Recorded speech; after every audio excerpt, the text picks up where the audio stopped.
What's going on YouTube, it's Sean here and I'm back today to give you guys a review of the Air Jordan 1 Retro High OG in the Shattered Backboard 3.0 colorway. These guys are set to drop October 26th for $160 or $215 here in Canada. So the official colorway for this shoe is black, starfish, and pale vanilla. So for those of you guys watching from Canada, these will be available at the Closet Inc. So the Closet Inc. is a sneaker boutique located out of Southern Ontario, and they'll be dropping these on October 26th via an online raffle.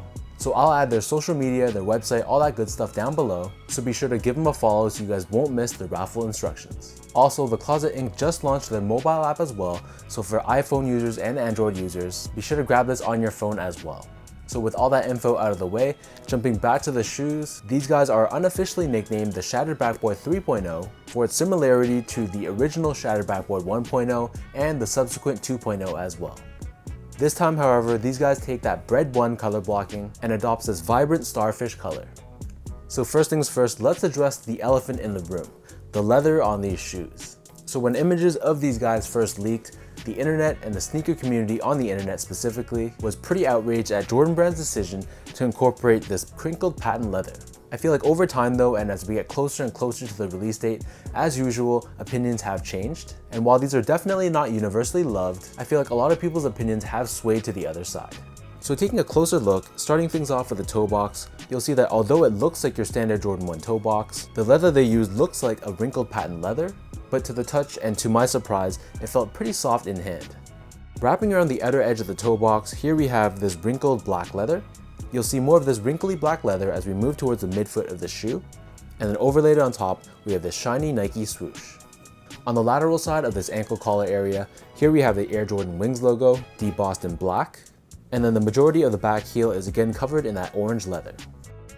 So these shoes are kind of interesting because in certain lights, it can look really bad, and then in certain lights, it actually looks pretty decent.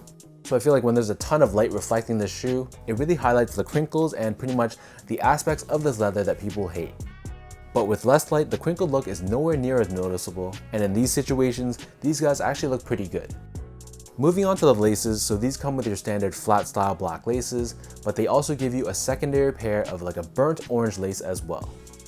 Underneath the laces, we have your standard black nylon tongue, and at the very top, we have this tag which has the Nike Air branding in orange.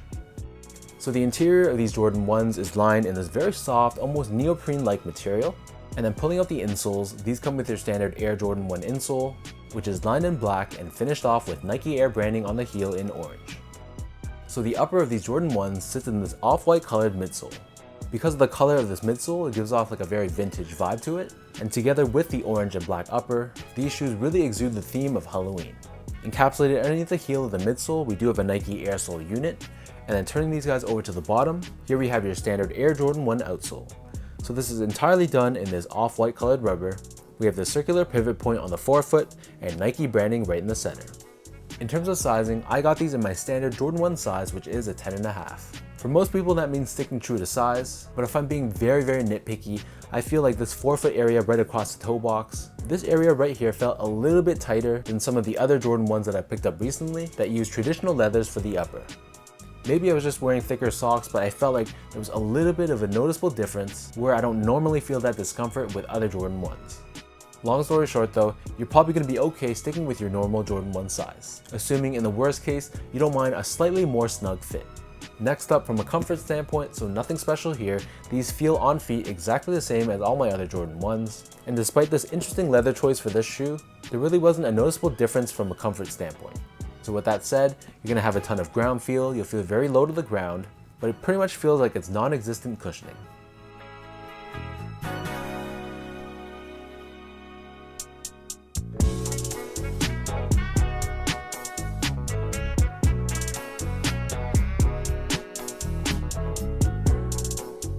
So with all that being said, now let me lace up these Shattered Backboard 3.0s and show you guys how these look on feet.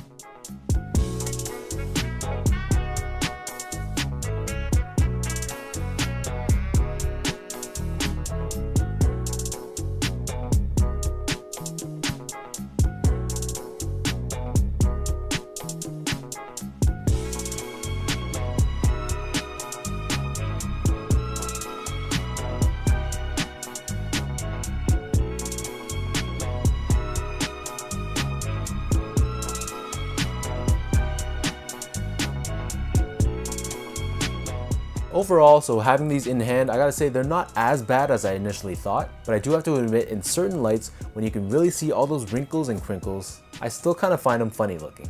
I do like the color blocking of this shoe, and the quality on my pair wasn't bad either. So I'm really curious to see how these guys will go on the secondary market, considering a ton of people in the sneaker community were hating on these guys. So let me know in the comment section down below what you guys think of these Shattered Backboard 3.0 Air Jordan 1s. Are you guys gonna try to pick these up, or is this a straight pass for you? Once again, if you guys are in Canada, be sure to check out the Closet Inc. and be sure to enter their raffle and download their app. If you guys like this video, be sure to like, comment, and subscribe. Give me a follow on Instagram at esco8, check out my Twitter at sean.go, and visit my website at seango.ca. So until next time, thank you guys so much for tuning in. Good luck to everyone trying to grab these this coming Saturday, and I'll catch you guys in the next video.